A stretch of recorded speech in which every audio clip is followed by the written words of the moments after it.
সংসারী ছেলে মাকে ডেকে বলছে, মা, একটা কথা বলি, আমার একটা অনুরোধ রাখবে? মা বলল, তুই চাইলে আমি কি না করতে পারি, বল তোর সব কথা, আমি রাখবো। তোমার বৌমা বলছিল,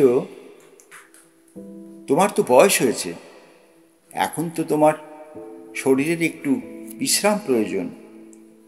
আর এই বাড়িটা তো খুব একটা ভালো না, ছোট, ঘুপছি। তোমার কাশিটাও বেড়ে গেছে, আর তো ডায়াবেটিস আছেই, হার্টের সমস্যা, হাড়ের সমস্যা, আরও কত কি। মা বললেন, হ্যাঁ রে, মনে হয় আর বেশি দিন। আহা, থামো তো মা, তোমার সব সময় দেখাশোনার জন্য কাউকে রাখতে হবে।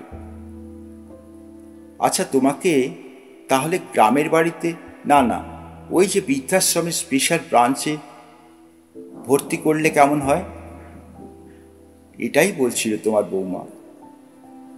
ওখানে অনেকে থাকবে তোমার মতোই, তোমার সাথে গল্প করতে পারবে। আর এ বাড়িতে তো কেউই নেই, আমি ব্যবসায় দৌড়চ্ছি, তোমার বৌমা অফিসে, আর মিঠু তো সারাদিনই স্কুলে। ওখানে তুমি আরামেই থাকবে মা। মা, এটাই আমাদের মনের অনুরোধ ছিল। আচ্ছা, তুই চাইলে তাই হবে। থ্যাঙ্কস মা। আচ্ছা, কালকে বিকেলেই কিন্তু তাহলে ওখানে যাব। তোমার ব্যাগ গুছিয়ে রাখবে।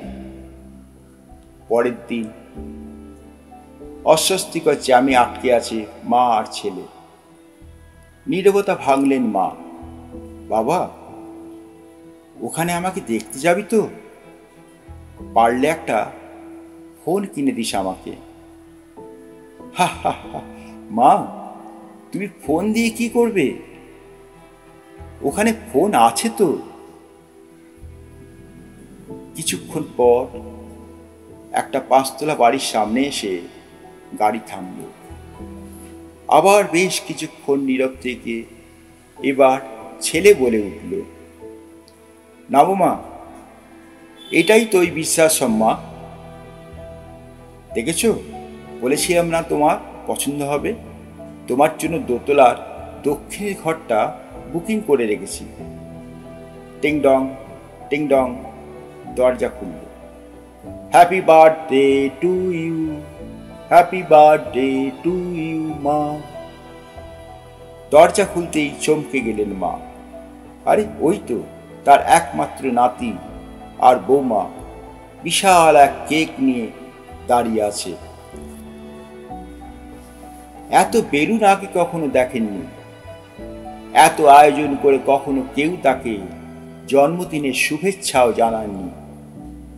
আরে, ওই তো তার 2 মেয়ে আর তাদের জামাই দাঁড়িয়ে। ওদেরও ডেকে এনেছে পাগল ছেলেটা। হ্যাপি বার্থডে মা। মা বললেন, তুই অনেক বড় হয়ে গেছিস। কিন্তু এটা কার ঘর? বাড়ির ফলকে নাম দেখনি? বাবার নাম রেখেছি। মা, পুরো বাড়িটাই আমাদের। এবার তুমি আরামে থাকতে পারবে মা। তুই না, এমন কি কেউ করে? কান্না ভেজা চোখে জোরে জোরে মাথা নাড়লেন, আনন্দে কথা বলতে পারলেন না। পার্টি শেষে ঘুমোতে যাবে এমন সময় পেছন থেকে মায়ের ডাক।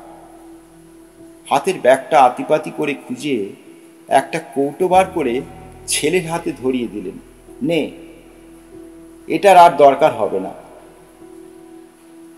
ইঁদুরের বিষ। চিন্তা করেছিলাম যদি বৃদ্ধাশ্রমে রেখে আসি তাহলে সেদিনই খেয়ে নেব।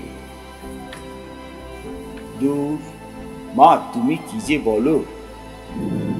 ওটাই তো সেই সব। কাল রাতেই পাল্টে আমি তোমার ক্যালসিয়ামের ওষুধ ভরে রেখেছি, তুমি ঘুমো। মার আর আজ কিছুতেই ঘুম আসতে চায় না। আর কিছু না হোক, তার ছেলেকে অন্তত মানুষ করতে পেরেছে সে।